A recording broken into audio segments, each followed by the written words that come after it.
Hey everybody, today we're in an F-150. We're going to be showing you how to install the ProClip center mount number 856089. Before we get started, there are a couple things we want to mention. First, this mount does use some double-sided tape. You'll see the blue covering here and here. Now you want to peel that blue covering off before you attach the mount to the dash. And that tape is designed so that if you ever have to remove the mount from the dash in the future, it's not going to leave any marks or residue behind. Second, always install the mount to the dashboard before you screw anything to the faceplate.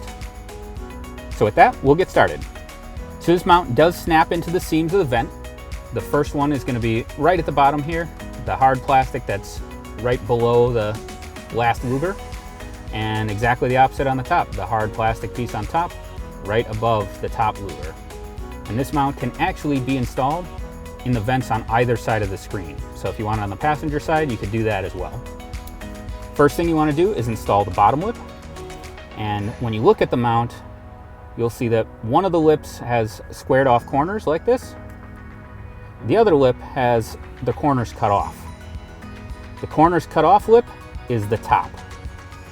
So we're going to put the squared off side in the bottom and just make sure we're all the way up against this edge. And once we're seated in the bottom, we're just going to press with our fingers until it snaps into place. There we go. Now we have a nice solid mounting platform for a custom ProClip device holder. We hope this video has helped. Have a great day.